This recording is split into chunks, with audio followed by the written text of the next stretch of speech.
जी, good evening ma'am. Good evening all HSH members. मैं ma'am के विषय में बताना चाहूंगी कि मैम को 10 years हो गए हैं होम्योपैथिक प्रैक्टिस करते हुए and 4 years in mind method. आप उनके यूट्यूब चैनल में भी उनके केसेस देख सकते हैं। बहुत ही अच्छे अच्छे केसेस हैं and one of the active member in our group. So welcome ma'am and thank you so much for sharing your knowledge. Welcome ma'am. Thank you ma'am. Thank you so much Poonam ma'am and Ashok sir. और SHS series की जो SHS की जो series है माँ तुझे प्रणाम, उसमें मैं डॉक्टर श्वेता अग्रवाल आप सबका वेलकम करती हूँ। पहले केस बता देती हूँ मेरा। ये केस जो था वो एक 52 ईयर्स ओल्ड फीमेल लेडी थी। उसको जिसे कॉन्स्टिपेशन की प्रॉब्लम थी और वो बहुत डिस्टर्ब रहती थी, मेंटली बहुत डिस्टर्ब थी। तो उसको लेके एक्चुअली उनकी जो सिस्टर थी उसके जमाई थे वो, और उनकी सिस्टर की बेटी को पीसीओडी था, वो ठीक हुआ था, तो वो दोनों दवाई लेने आते थे। एक दिन वो आए थे तो पेशेंट, उसकी उनकी डॉटर और उनका सन, ये तीनों लोग आए थे दवाई लेने के लिए। तो जब वो लोग आए तो मैंने उनको पूछा कि हाँ बताइए क्या तकलीफ है। तो उन्होंने बोला कि एक्चुअली मेरा पेट खराब रहता है, ठीक नहीं होता है, ठीक नहीं लगता है। तो भूख लगती है लेकिन कुछ खा नहीं पाती हूँ, कुछ भी अच्छा नहीं लगता है। दिन भर सोचती रहती हूँ। तो मैंने पूछा कि क्या सोचते रहते हो। तो उन्होंने बोला कि बस ये मेरा बेटा बीमार रहता है। एक्चुअली उनके बेटे को कफ एंड कोल्ड की प्रॉब्लम थी और वो बार बार बीमार पड़ता था। उसके लिए उन्होंने दवाई ली और उसके बाद खुद के लिए दवाई ली। तो उन्होंने बोला कि ये जो बेटा है वो बार बार बीमार पड़ता रहता है, तो उसी की मुझे टेंशन लगी रहती है कि वो कैसे ठीक होगा। ये सब चीजें लगती है कि बेटियां तो ठीक है, समझदार भी है, लेकिन बेटा बार बार बीमार होता है। तो मैंने कहा इतना टेंशन क्यों लेते हो। तो उन्होंने बोला कि क्या करें, अकेले ही सब कुछ संभालना है, क्योंकि उनके जो हस्बैंड थे वो बीएसएफ में थे।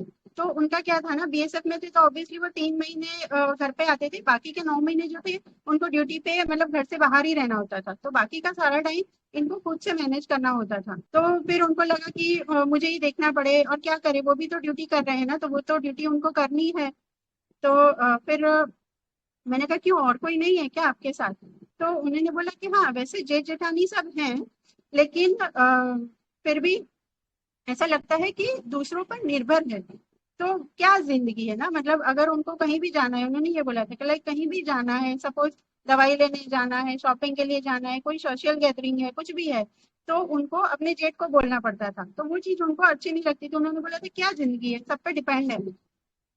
तो मैंने कहा ऐसा क्या सोचते हो, वो मना करते हैं क्या करने को। तो पेशेंट ने बोला कि नहीं वो करते तो हैं, लेकिन क्या होता है ना कि जो जेठानी है वो हमेशा सुनाती रहती है कि तुम्हारी वजह से हम परेशान हो रहे हैं, ये वो सब मतलब वो बोलती रहती थी। या तो पहले जाने के पहले बोलेगी, या तो जाके आएंगे फिर बोलेंगे कि हमें जाना पड़ा, तुम्हें लेके हमें करना पड़ा।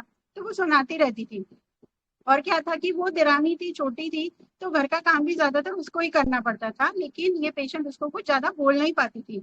तो उन्होंने बोला कि जिंदगी ऐसा लगता है कि मजे से नहीं कट रही, मतलब वैसे सब कुछ है, पैसे भी है, पैसों की कोई तकलीफ नहीं है, पर फिर भी बेटी को देख के मैं बहुत दुखी होती हूँ, बहुत सोचती रहती हूँ कि कब ये ठीक होगा, कब ये बड़ा होगा, ये ठीक से बड़ा हो जाए, अपने पैरों पे खड़ा हो जाए, कमाने लगे, हमारा भी नाम करे। ये सब चीजें उनके मन में चलती है। तो फिर मैंने पूछा कि और कुछ। तो उन्होंने बोला कि मुझे ऐसा लगता है कि मेरे नसीब ही खराब है, मतलब एक बेटा भगवान ने दिया है, वो भी बार बार बीमार होता है। तो उसको लेके वो बहुत दुखी थी और वो एकदम सैड हो गई थी, रोने जैसा एकदम मुंह हो गया था। तो फिर मुझे लगा कि चलो ठीक है, मैं आईपीआर से भी कुछ इन्फॉर्मेशन लेती हूँ। तो मैंने उनकी बेटी से पूछा कि आप इसके बारे में कुछ बताइए। तो बेटी ने बोला कि बस मम्मी हम सबको लेके बहुत टेंशन लेती रहती है कि हम लोग ठीक रहे, अच्छे से खाए पिए, और बेटे को लेके ज्यादा होता है उनको कि बस वो ठीक हो जाए, अच्छे से पढ़े, खूब नाम करे, बड़ा हो जाए, उनको कहीं जाना हो तो लेके जाए। ये सब चीजें उनको लगती है। और खाने पीने में भी मतलब वो हर चीज में पहले हमें देती है, उसके बाद वो खुद खाती है। और साफ सफाई का भी इनको बहुत रहता है, मतलब अगर ठीक नहीं रहेंगी फिर भी कुछ ना कुछ काम वो करती रहती है। तो ये केस था। अब आप लोग बताइए, आपको क्या लगता है। पेशेंट टिमिड है, मतलब, और उसको लगता है कि उसकी मैंने उसको जेट पे डिपेंडेंट होना पड़ रहा है। जेठानी भी उसको भी कुछ वो टिमिड रहने से वो कुछ बोल नहीं पाती है। और उसको उसके बच्चों की फिक्र रहती है। और उसे लगता है कि उसका नसीब ही खराब है, ऐसे ऐसे वो फील करती है।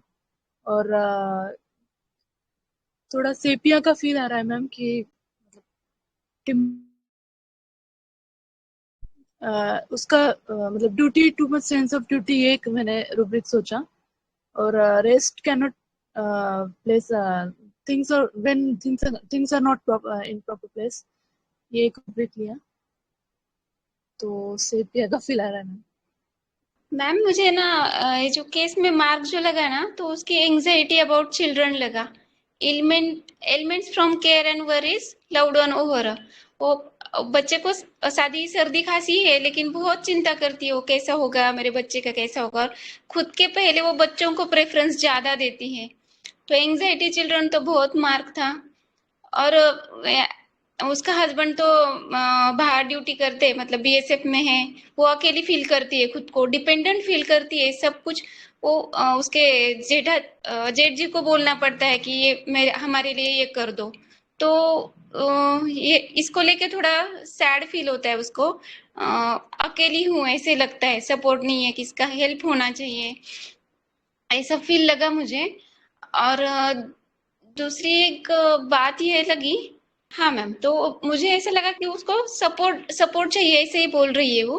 तो मुझे दो मेडिसिन थोड़े मार्क लगे, कि एक तो वेनिला और दूसरा लगा बम्बूजा का फील लगा, कि वो अकेली है और उसको बच्चों की ग्रोथ के लिए, प्रॉपर करने के लिए किसी की हेल्प चाहिए। तो मुझे वो वेनिला डीडी बम्बूजा लगा। Very nice, मुझे ma'am. भी Very डीडी में। Thank you ma'am. Ma'am good afternoon. good ये afternoon. जो लेडी है ना, ये हाँ, बहुत ही selfless she is very selfless और बहुत ही फास्टिडियस लेडी है। और मैम, केस का मेन कोर ये है कि लेडी को बस बच्चों की हेल्थ की चिंता ज्यादा है, मतलब specially about son. She is not much worried about her daughter also, she is more worried about her son. और उसको इस बात की दिक्कत है कि उसको अपने जेठ और जेठानी के ऊपर डिपेंड होना पड़ रहा है। और जेठानी जो है उनको जरा जली कटी सुना दे रही है, अपने आप को अनफॉर्चुनेट भी फील कर रही है। और हस्बैंड के एब्सेंस को भी वो हाईलाइट कर रही है, मतलब she is not able to manage things on her own, she need somebody's support. And थोड़ा अनफॉर्चुनेट वाला फील भी है मैम केस में, कि मैं अकेली मैनेज नहीं कर पा रही हूँ और मुझे इन लोगों के ऊपर डिपेंड होना पड़ रहा है, इन लोगों से सुनना पड़ रहा है उसको। मेन दिक्कत है कि वो लोग इनको सुना रहे हैं। सो मैम, मेन यहाँ पे elements from cares and worries है, and the main core is anxiety children about. And इनको क्रिटिसाइज वाला फील भी आ रहा है। और एग्जिस्टेंस अबाउट मिजरेबल तो एकदम फैटल एंड में लेते हैं, यहाँ पे शायद नहीं लगेगा। बट ओवरऑल मैम, कंसिडर किया जाए तो केस में वेनिला का फील आ रहा है। कार्तिक का तो डोमिनेशन उतना ज्यादा नहीं दिख रहा है, और थोड़ा बैम्बूसा को भी फील है, she desire support. But overall main ma'am vanilla लग रहा है। बट वेनिला का गुस्सा कहीं नहीं दिखाई दे रहा है केस में। तो एग्जैक्ट सिमिली मैम आप ही बताइए, looking forward to your guidance. Thank you ma'am, thank you so much. Thank you so much ma'am, बहुत अच्छा एनालिसिस किया आपने, थैंक यू सो मच। और कोई अंडरस्टैंडिंग शेयर करिए अपनी। पीपीटी में फर्स्ट स्लाइड, ठीक है। इससे पहले एक वेलकम की स्लाइड है, वेलकम टू एसएचएस माँ तुझे प्रणाम सीरीज। अशोक सर ने बहुत एक अच्छा कदम उठाया, हर नवरात्रि पे फीमेल पावर को लेके आते हैं और हमें शेयरिंग से बहुत कुछ सीखने मिलता है। Thank you Ashok sir. And homeopathy में या हम ग्रुप में जिसकी वजह से हैं, जिसकी वजह से हमारी लाइफ में बहुत कुछ हमने बदल दिया है जो हमारे लाइफ में, डॉक्टर हनीमान सर को ग्रेटिट्यूड करना चाहूंगी। और आज के दिन, सर नेक्स्ट कीजिए। आज के दिन हमारे बिलाउड गुरुजी जो एक मेंटर थे, जिन्होंने हमें बहुत कुछ सिखाया माइंड मेथड में, ऐसे डॉक्टर अशोक कुमार मोहंती सर की आज पुण्यतिथि है, तो उनको ट्रिब्यूट देना चाहूंगी। आज सर तो नहीं है हमारे साथ, लेकिन उनके ब्लेसिंग्स, उनके टीचिंग्स हमारे साथ हैं। और सर चाहते थे कि होम्योपैथी आगे बढ़ते रहें, वही चीज़ हम कर रहे हैं, केसेस से सीख रहे हैं। तो tribute to Mohanty sir and all over the all mentors and members of the group, जिनकी वजह से हम लोग होम्योपैथी सीख रहे हैं। तो केस मैंने बता दिया है, अब मैं एनालिसिस अपना बता देती हूँ। तो ये केस में मैंने कैसे सोचा कि ओवरऑल अगर पेशेंट को समझे ना कि खाया, भूख लगती है लेकिन खाया नहीं जाता है, एक बेटा दिया है वो भी बीमार रहता है, क्या मेरा नसीब है, और उसका जो सैड टोन था उसको पूरा सोच के मुझे एक जो फील आया रुब्रिक का, that is delusion poor he is. तो मेरा फर्स्ट रुब्रिक ये था। फिर उसके बाद अगर मैंने पेशेंट को, अगर हम देखें ओवरऑल अगर सोचते हैं, तो पेशेंट क्या कर रहा है ना कि हस्बैंड बाहर है, 9 महीने तक बाहर है, उसको अकेले मैनेज करना है, तो ये पूरी रिस्पॉन्सिबिलिटी ले रही है ना। केयर्स वरीज वाली है वो सबको लगा, ठीक है। तो element from cares and worries भी ले सकते हैं, and responsibility taking too seriously. और अगर पुअर और रिस्पॉन्सिबिलिटी टेकिंग टू सीरियसली ये दो रूब्रिक डालते हैं ना, तो चार्ट में मेडिसिन आती है सेपिया एंड बाम्बूजा, ठीक है। अब सेपिया और बाम्बूजा दोनों मेडिसिन आ रही थी, तो मुझे लगा इन दोनों में से मुझे एक को सिलेक्ट करना है।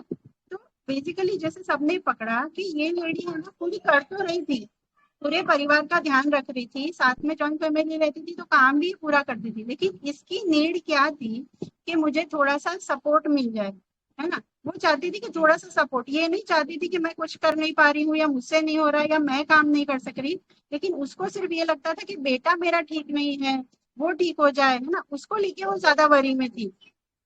तो ये मुझे पूरा लगा कि इसका कॉन्फिडेंस कहाँ जा रहा है कि इसको सपोर्ट नहीं मिल रहा है। तो तीसरा रूब्रिक मैंने डाला था confidence, want of confidence, support Dzire.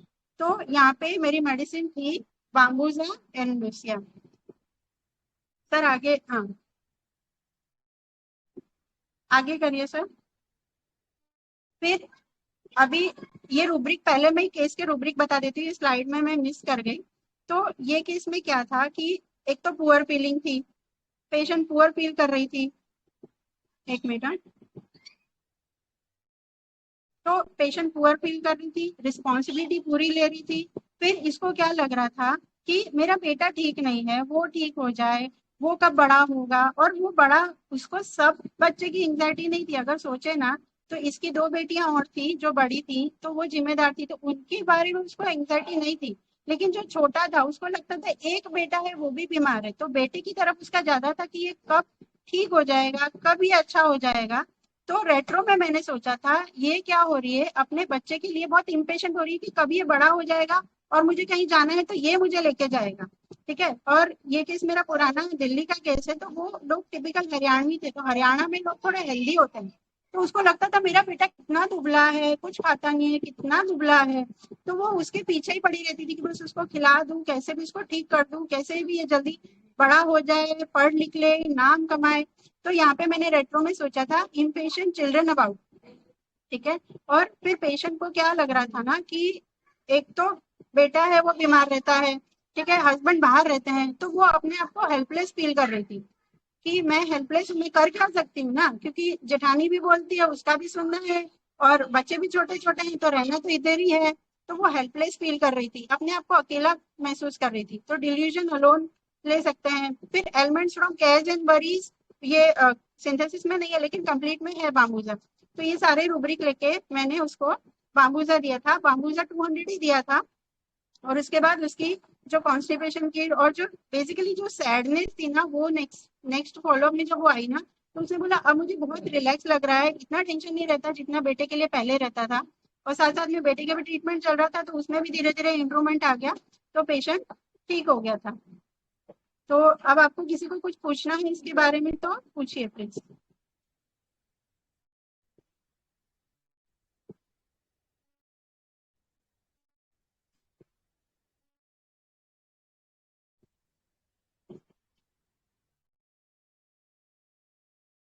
Hello, सबको बाम्बूजा क्लियर हुआ या किसी को कोई क्वेरी है?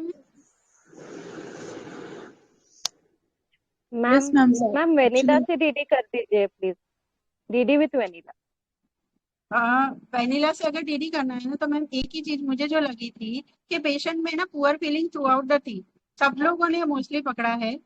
वेनिला जो होती है ना वो स्ट्रॉन्ग पर्सनालिटी वो भी है, ठीक है, लेकिन वो elements from cares and worries over loved one, मतलब उसको सबकी चिंता होती है, सबकी वो केयर करती है। और ये पेशेंट का क्या था ना, बेसिक इसको ये लग रहा था कि एक तो मेरा बेटा बीमार है, वो जल्दी बड़ा हो जाए, और उसके पीछे चिंता करने के पीछे उसका यही रीजन था कि भाई वो जल्दी बड़ा हो जाएगा तो मुझे किसी और से सपोर्ट नहीं मांगना पड़ेगा, ठीक है। और वेनिला जो होती है ना वो खुद स्ट्रांग होती है, प्लस वेनिला का जो हाउ होता है वो बहुत मतलब उसके अंदर उसका जो प्रेजेंटेशन है तो बहुत अच्छा होता है। वो फ्लावर है ना तो उसका प्रेजेंटेशन हमें बहुत अच्छा मिलेगा कि एकदम अच्छे से बात करेगी, माइल्ड पर्सनालिटी रहती है।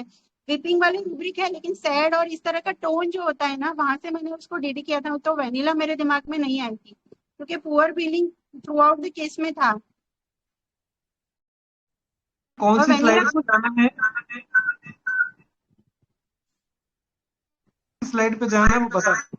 नहीं सर, अभी नहीं, 1 मिनट सर, अगर इसमें कुछ क्वेरी है उसके बाद फिर मैं जर्नी लूंगी। इसके अलावा किसी को कुछ पूछना है किसी और मेडिसिन से?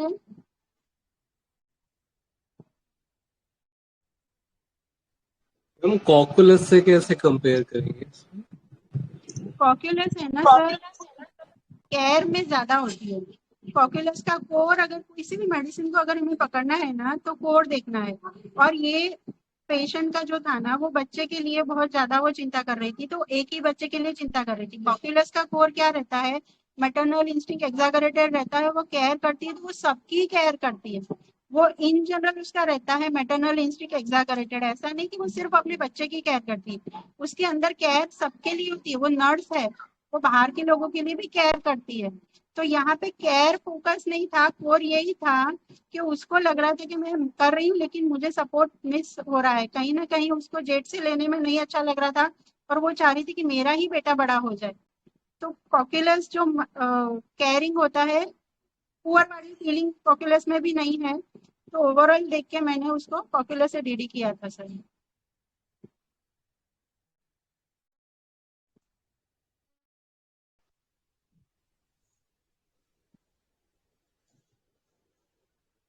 Hello, yes ma'am, actually ma'am bambusa का ज़्यादा मेंटल्स नहीं पता थे एक्चुअली तो आप एक्चुअली है ना ठीक है, मैं थोड़ा जर्नी मैंने लिखा है वो कर लेती हूँ, उसके बाद अगर कोई क्वेरी रहा तो हम डिस्कस करेंगे। तो बेसिकली बाम्बू क्या होता है ना, बाम्बू हम सबने देखा है, ठीक है। और मैं क्या करती हूँ, कोई भी मेडिसिन जैसे हम स्टडी करना स्टार्ट करते हैं ना तो उसका पिक्चर दिमाग में, जैसे ये बाम्बू से का पिक्चर है तो हमें बाम्बू के बारे में जो भी पता है ना उसको हम रिलेट कर सकते हैं पर्सनालिटी से, तो वो हमें इजीली याद रह जाता है, ठीक है। तो बाम्बू कैसा होता है ना, स्ट्रॉन्ग होता है, ठीक है। हमको पता है कि बाम्बू से हम लोग फर्नीचर भी बनते हैं, चेयर वगैरह बनती है, सीढ़ियाँ बनती है ना।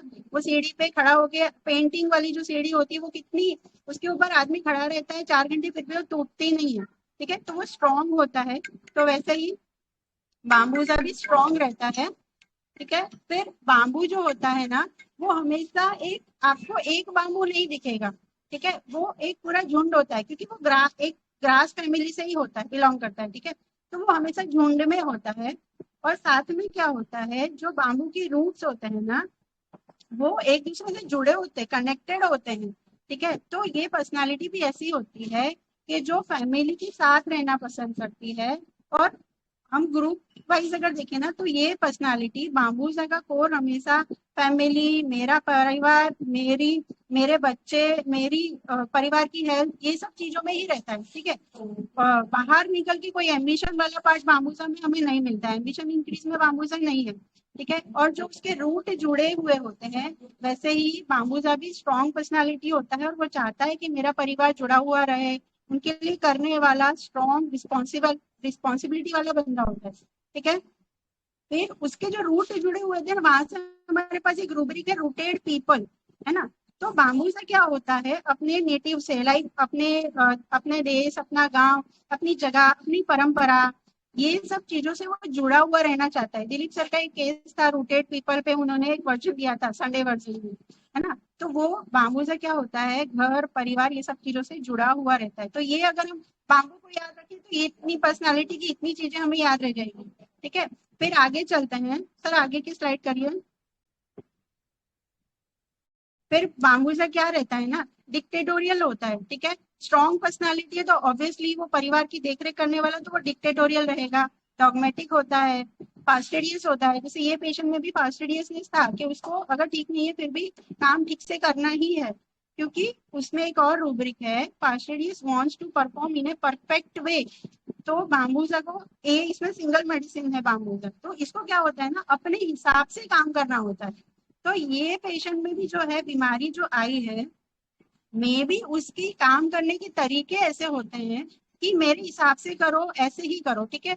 तो फिर उसकी वजह से उसको प्रॉब्लम आती है, और उसको क्या है, कॉन्शियस अबाउट ट्रिपल्स, मतलब छोटी छोटी चीजों की बहुत चिंता करते हैं ये लोग, ठीक है। सेपिया से बहुत क्लोज चलती है। नेक्स्ट स्लाइड करिए सर, ठीक है।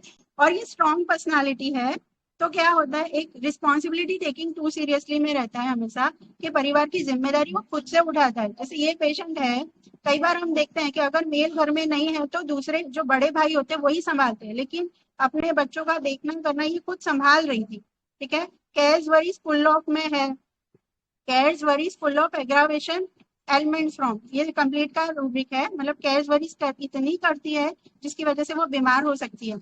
और एक रूब्रिक है sleeplessness cares worries from daily from, ठीक है। ये रूब्रिक भी बहुत काम का है बाम्बूजा का, इतनी केयर्स एंड वरीज करती है कि उसको रात को नींद भी नहीं आती है, ठीक है। फिर cares worries full of financial money matters about, हमारे केस में चाहे ना था लेकिन बाम्बूजा के केस में लाइक पुअर तो है ही है वो, तो हो सकता है फाइनेंशियल कंडीशन भी ऐसी हमें मिले जहाँ पे वो चिंता करती हो। फिर पर्टेनिसिटी में रहता है, मतलब उसको जैसे फास्टिडियस होता है और ऐसे पर्टेनिसिटी में भी होता है कि कोई चीज करनी है तो करनी ही है। यहाँ पे ये एक तरह से बेटे के लिए पर्टेनिसिटी में कह सकते हैं कि ठीक है 9 साल का बच्चा है, कभी कुछ खा लिया, सर्दी जुकाम हो गया, लेकिन नहीं, इसको ठीक करना ही है। जब तक ये ठीक नहीं होगा तब तक ये सामने दुखी की दुखी बैठी हुई है कि कब ठीक होगा, कब बड़ा होगा, है ना। तो pertinacity and impatient children about. Sir आगे की करिए स्लाइड। तो ये सब चीजें उसके अंदर रहती है कि बहुत केयर्स वरीज करती है, सबका ध्यान रखती है, सारी रिस्पॉन्सिबिलिटी लेती है, लेकिन फिर भी क्या होता है ना, इसको आईपीआर नहीं समझता है या इसके हिसाब से नहीं होता है। तो फिर अगर आईपीआर ने कुछ बोल दिया, लाइक जेठानी ने कुछ बोल दिया, तो ऐसे एलिमेंट्स फ्रॉम रिप्रोच, अगर कुछ बोल दिया तो इसको बुरा लग जाता है, गुस्सा आ जाता है लेकिन बोल नहीं पाती है। एलिमेंट्स फ्रॉम एंगर सरप्राइज, ठीक है, उसको लगता है मैं इतना कर रही हूँ, एक अंदर ऑनर होता है जो उसका वुंड हो जाता है। Elements from honour wounded, elements from anticipation, क्या होगा, कैसे होगा, कब बड़ा होगा बच्चा, ये सारी चीजें उसको लगती है। एलिमेंट्स फ्रॉम रिस्पॉन्सिबिलिटी, इतनी रिस्पॉन्सिबिलिटी ले लेती है कि जिसकी वजह से उसको एलिमेंट्स आ जाते हैं। Sir next slide.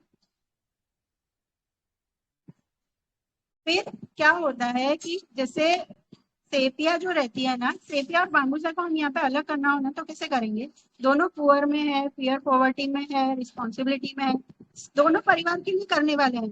लेकिन सेपिया का कंसर्न ये रहता है कि मैं कुछ करूंगी तो ये लोग मुझे एक्सेप्ट करेंगे, है ना, वो चाहती है कि परिवार वाले मुझे कुछ तो समझे, कुछ तो मेरी वैल्यू हो। लेकिन बाम्बूजा का ऐसा नहीं रहता, वो तो अपने आप को परिवार का हेड समझती है, ठीक है, कि मेरे हिसाब से करना चाहिए सबको, ठीक है। और अगर उसके हिसाब से नहीं होता है तब फिर वो दुखी होती है, उसको लगता है कि जो मेरे साथ थे, जो मेरे हाथ थे, वो अब मेरा साथ नहीं दे रहे। तो ये थोड़ा मेटाफोरिकल मीनिंग है। डिल्यूजन आर्म्स वेरी स्ट्रिक्ट, ठीक है, जो हाथ मेरा साथ दे रहे थे वो अब स्टिफ हो गए, वो मेरा साथ नहीं दे रहे हैं। डिल्यूजन बैक इज लूजन, अब मेरी बैक जो है, जो मेरा सपोर्ट था वो लूज हो गया है ना, तो वो अपने आप को अकेला महसूस करने लगती है। तो डिल्यूजन इमेजिनेशन अलोन इज। फिर उसको यहाँ पे ऐसा लगता है कि इतना करा, मैं तो फैमिली के लिए कर रही हूँ, उनकी केयर कर रही हूँ, उनका सब कुछ कर रही हूँ, फिर भी ये लोग मेरा साथ नहीं दे रहे हैं, है ना। तो उसको लगता है कि मेरे साथ deceived is and deserted in 4 second. यहाँ पे जब उसका साथ नहीं देते हैं तो उसको डिजर्टेड फील होता है, 4 सेकंड फील होता है। Next slide sir. और जब उसको वो चीजें नहीं मिलती है, जो आईपीआर का सपोर्ट नहीं मिलता है, तो उसका कॉन्फिडेंस टूटने लगता है।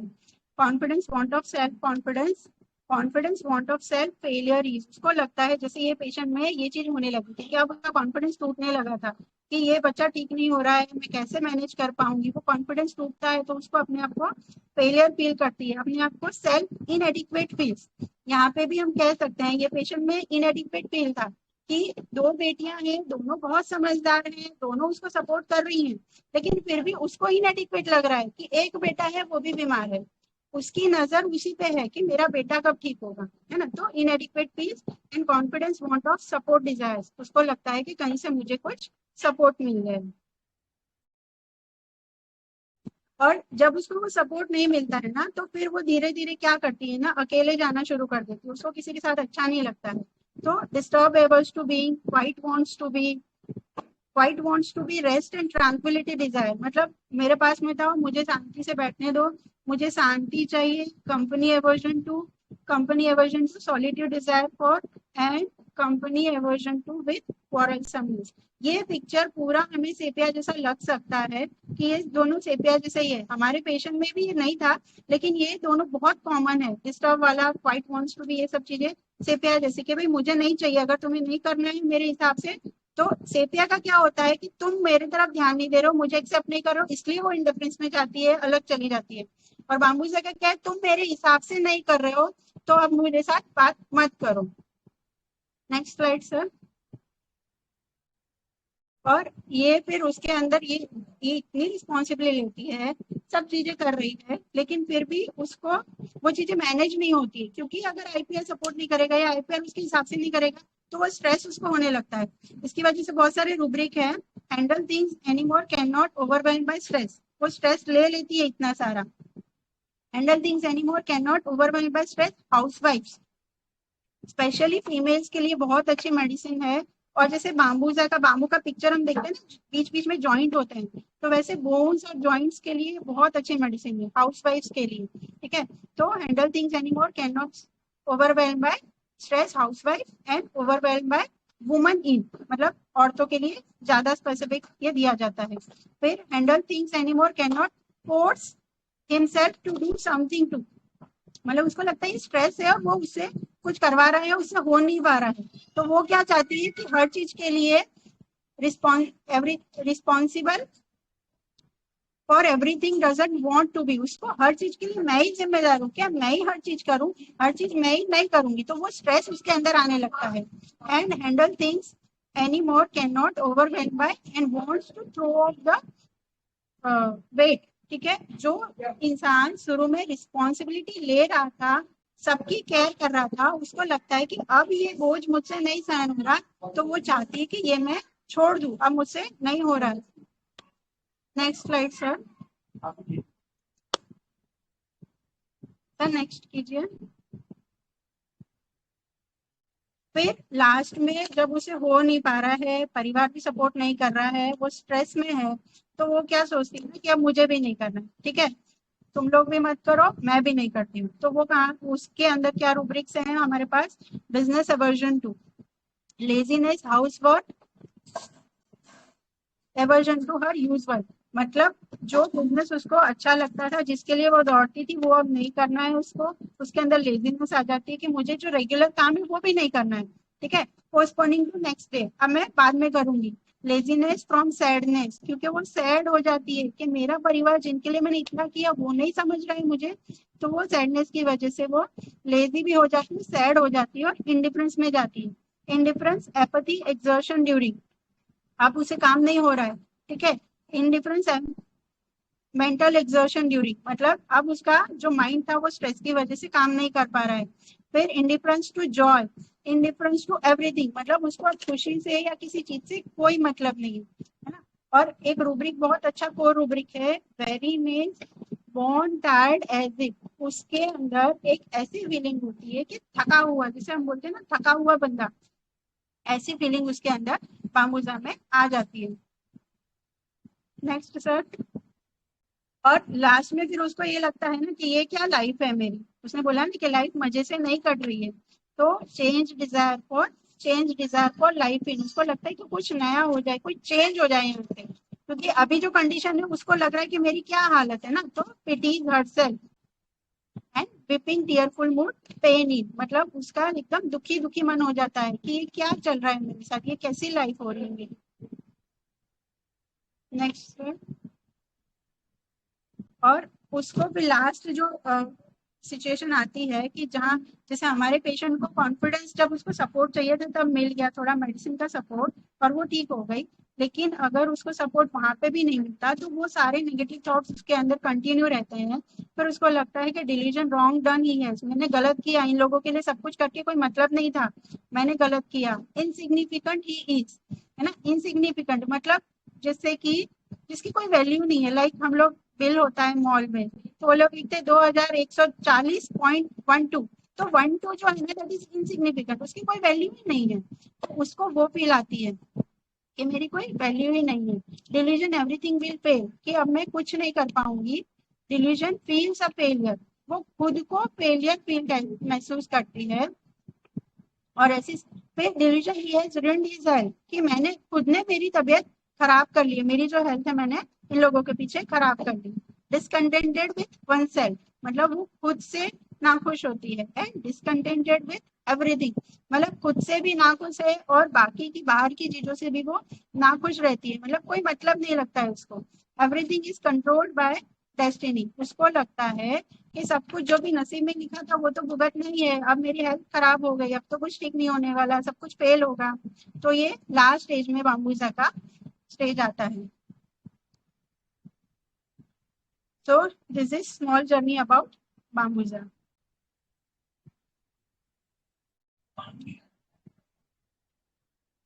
अब आप लोग अगर कुछ क्वेरी है तो प्लीज पूछिए, कि अगर कोई चीज, कोई पॉइंट, कोई रूब्रिक कुछ क्लियर नहीं हुआ है तो। आई होप सबको समझ में आए ना। Hello. Ma'am Ma'am, if time permits, one small query here. Dalkamara is also under great care for children, household matters, and very worries and this about children. But main Bambuza DD यहाँ पे impatience about children के वजह से Bambuza शायद DD होता है।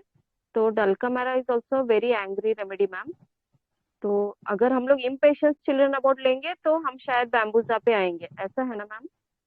ऐसा नहीं है मैम, एक्चुअली हमें पूरा ओवरऑल फील देखनी है। लाइक इसमें पेशेंट ने बोला ना कि मेरा नसीब खराब है, तो हम लोग अनफॉर्चुनेट फील पे चले, ठीक है। हमें क्या करना होता है ना किसी भी केस में, पेशेंट का ओवरऑल फील क्या है, उसका कोर कहाँ है, वहां पे जाना है। एक रूब्रिक उसका कोर हो सकता है, जो ये पेशेंट में अगर हम देखें ना तो पुअर उसका कोर था, इसीलिए most of the doctors sepia पे आए, ठीक है। इम्पेशेंट बहुत रेट्रो में मैंने सोचा था, सोच सकते हैं, ये कोर नहीं था इधर।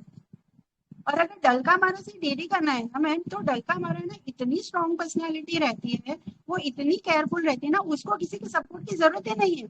डलका मारा सपोर्ट में है ही नहीं।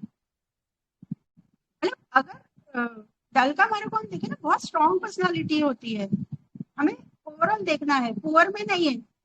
डलका मारा पुअर फील नहीं करेगी अपने आप को, बहुत स्ट्रॉन्ग पर्सनालिटी रहती है। तो बेसिक कोर क्या है पेशेंट का, वो हमें देखना है। इम्पेशेंट चिल्ड्रन अबाउट में रूटा भी है, तो रूटा भी बहुत स्ट्रॉन्ग पर्सनालिटी रहती है।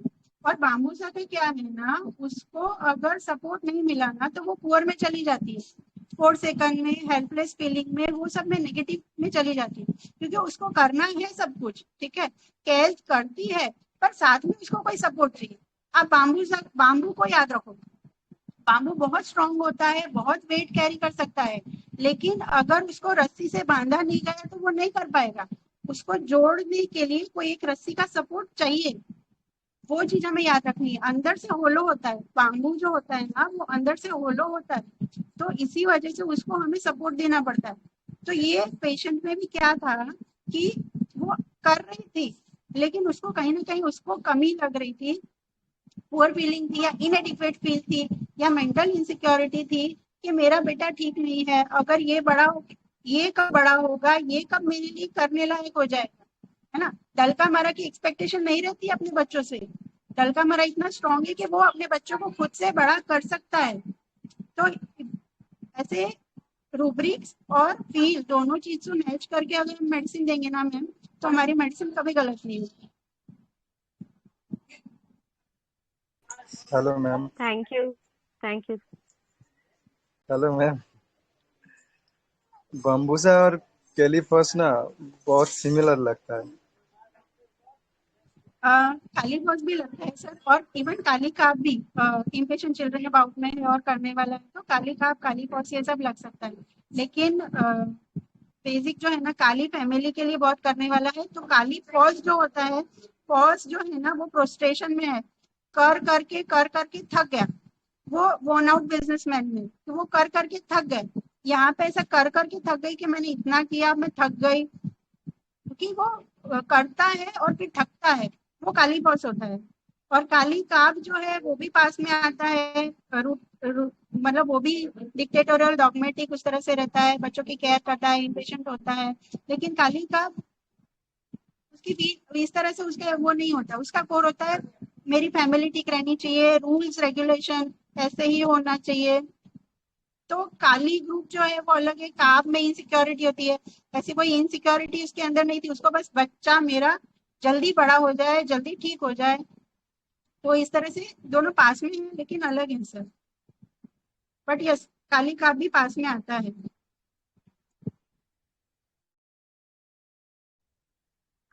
और एक बात कहना चाहता हूँ कि सीपिया और बम्बूजा में बहुत मतलब क्लियर कट डिफरेंस है। ये बम्बूजा एंजाइटी मनी मैटर्स में है, लेकिन सीपिया नहीं है। रूब्रिक वाइज तो बहुत सारे रूब्रिक मिल जाएंगे, लेकिन सेपिया एब्यूज में है, यहाँ पे एब्यूज नहीं था कहीं पे भी, है ना। सेपिया का क्या है, वो एब्यूज होती है बचपन से, सेक्सुअली एब्यूज होती है, मैरिज में एब्यूज होती है। उसके बाद भी उसको लगता है कि कोई तो मुझे समझे, कोई तो मुझे अपना ले घर में, है ना। मतलब मैं इतना करूंगी बच्चों के लिए तो कोई मेरी कदर करेगा, वो कदर के लिए दौड़ती है ना। उसको खुद का ऐसे अंदर से जी मैम, कंटिन्यू। तो उसको अंदर से ही ऐसी फील आती है कि मैं कुछ करूंगी ना तो ये लोग मुझे एक्सेप्ट करेंगे। वो अपने एग्जिस्टेंस के लिए करती है कि घर में मेरा वजूद होना चाहिए। तो वो चीज सेपिया में होती है, एब्यूज वाली फीलिंग सेपिया में, एब्यूज वाला सेपिया में होता है, बाम्बूजा में ये चीज नहीं होती है।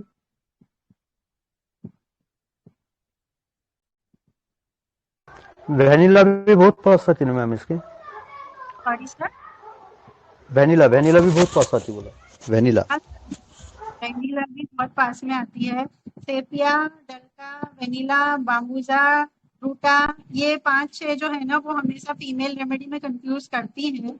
लेकिन वेनिला जो है ना उसका जो प्रेजेंटेशन है वो माइल्ड एंड ब्यूटीफुल रहता है। और प्लस वेनिला बहुत ज्यादा क्या बोलते हैं, प्रेजेंटेशन उसका बहुत अच्छा रहता है और पुअर फील नहीं होता है। ये डल्का, रूटा और वेनिला ये तीनों है ना बहुत स्ट्रॉन्ग है, इनके अंदर पुअर फील नहीं मिलेगा आपको। तो वो पुअर फील पे से हम ये इनको डीडी कर सकते हैं। और बाम्बूसा है, सेपिया है, ये दोनों पुअर रहते हैं। बाम्बू अंदर से होलो है और सेपिया का खुद का वो नहीं है। और प्लस सेपिया जो है वो एनिमल किंगडम है, ये भी बहुत एक अच्छा पॉइंट है। बाकी सारी जो है ना ये प्लांट वाली है, लेकिन सेपिया एनिमल है ना। तो सेपिया अगर हमारे पास आएगा ना पेशेंट, तो उसके से क्या होंगे ना कि मेरा पति ऐसे करता है, मेरा बच्चा ऐसे करते हैं, मेरी सास ऐसे करती है, मेरी जेठानी ऐसे करती है। तो वो कंपैरिजन होगी। वो सेपिया में आपको एनिमल किंगडम है तो शायद वो भी कहीं ना कहीं मिलेगा आपको। बाकी प्लांट वाले हैं तो वो लोग में ये कंपैरिजन नहीं होता है ज्यादातर।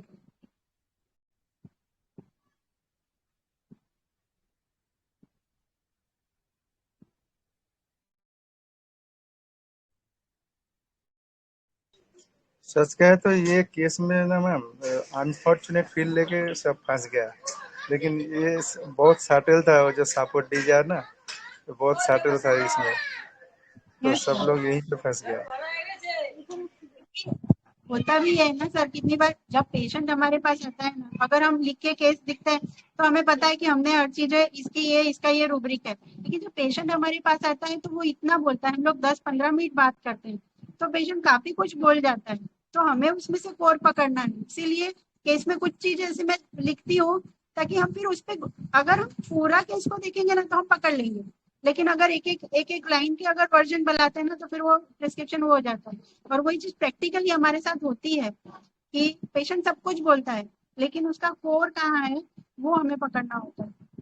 इसलिए मैंने ये उसने जो बोला था ना वो चीज मैंने लिखा इसलिए। Yes ma'am, thank you so ma'am much. मुझे डलगमारा का कॉन्स्टिट्यूशन बता देंगे? Sorry sir. मैम डलगमारा का कॉन्स्टिट्यूशन एक बार एक्सप्लेन कर देंगे आप? डलगमारा सर का अगर का टाइम मारा मैम ने बताया यू जॉइन लेट।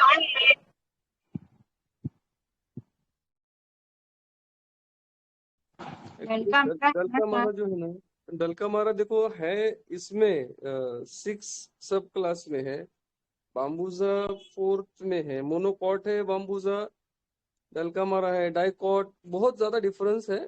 6 बोले तो क्या होता है, 6 सब क्लास है होता है थोड़ा किंग टाइप, वो सोलेनिसी फैमिली में है डल का मारा, जैसे कि स्टैमोनियम है, बेलाडोना है। हेलो, आवाज इको हो रही है। तो मैं ये कहना चाह रहा हूँ कि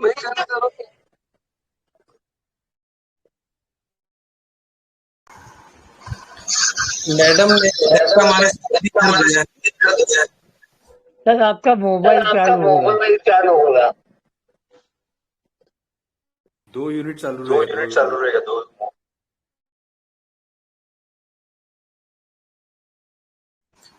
मैडम ने बाम्बूजा बेसिकली मोनोकॉट है, डल का मारा डाइकॉट है, ठीक है। तो बाम्बूजा की जो भी इश्यूज रहेंगे ना, सेल्फ सेंटर्ड, मेरे मेरे मेरा मैं, मेरे ऐसा हुआ, मुझे ऐसा हुआ, मैंने ऐसा किया, मैंने वैसा किया, मेरे बच्चे, ये सब हुआ, वो सब हुआ, ये सब मतलब सेल्फ सेंटर्ड अराउंड जो होते हैं ना बातें, इर्द गिर्द, खुद के इर्द गिर्द घूमते रहेंगी बातें।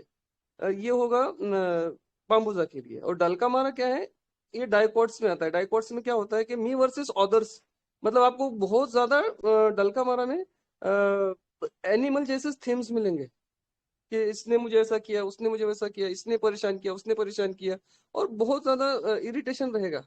जैसे कि बेलाडोना कितना इरिटेट होता है, स्टैमोनियम कितना इरिटेट होता है, इस तरह से आप समझो, क्योंकि सोलेनिसी फैमिली से बिलोंग करता है डल का मारा। तो उस फैमिली के भी उसमें आपको अंग दिखेंगे, वो वैसे ट्रेड दिखेंगे, वैसा एंगर दिखेगा। स्टैमोनियम हम बोलते कितना एंग्री होता है, बेलाडोना हम समझते कितना, हायोस कैसा समझते हैं, हायोस, बेलाडोना, स्टैमोनियम जो है ना, एक ग्रुप के लोग हैं। तो इस तरह से अगर हम डल का मारा को समझ लेंगे तो हो सकता है हम ज्यादा अच्छे से समझ पाए। और मोनोकॉट्स होते क्या है, वो मोनोकॉट्स का मतलब होता है कि मैं और मेरी दुनिया, उसके बाद उनको कुछ दिखता नहीं है। सिंपली बोला जाए तो मैं और मेरी दुनिया बस। और डाइकॉट्स में क्या होता है, मैं और सारे लोग। तो इस केस में ऐसा कुछ नहीं था, इस केस में सारा मैं और मेरे बच्चे। और बाम्बूजा के बारे में और एक बात खास ये बताऊं कि बाम्बूजा जो प्लांट होता है ना, जब वो बाहर आने की मौसम में जब बाहर आती है ना, मतलब हर मतलब ट्रीज में जो बाहर आती है तो क्या फलने फूलने का मौसम होता है। लेकिन बाम्बूजा का हाल ऐसा है, जब उसका फलने का टाइम आता है ना, तभी ब्रेकडाउन होता है वो। ये जो प्लांट ऐसा है, जब बाहर का मौसम होता है तब वो टूटना शुरू होता है। मतलब क्या है, अपने को पर्सनैलिटी ऐसी दिखेगी बाम्बूजा की भी, मतलब जो हमारे पेशेंट्स है केस टेकिंग में, हमको ऐसा नजर आएगा कि यार अब तो इसका सुकून से बैठ के खाने का वक्त था, अब क्यों इसको ऐसी तकलीफ हो रही है। पेशेंट तब अनफॉर्चुनेट फील करेगा, तब बोलेगा मैं पुअर हूँ, तब बोलेगा मैं फोरसिकन, तब बोलेगा मैं इनडिफरेंस में गया हूँ, अब मुझे जरूरत नहीं है किसी की। मतलब जब तुम्हारा सुकून से बैठ के खाने का वक्त आता है ना, तब तुम टूट जाते हो। ये होता है बाम्बूसा का मेन कोर, इसलिए वो अंदर से होलो समझते हैं अपने आप को। शायद हो सकता है मैं कुछ क्लियर कर पा रहा हूँ आप लोगों को। थैंक यू सर, बहुत अच्छा क्लियर हुआ। Ma'am thank you for such a wonderful session. We follow you regularly on YouTube and all your YouTube videos are very clear and very through and through DDs along with DDs. Thank you so much, ma'am.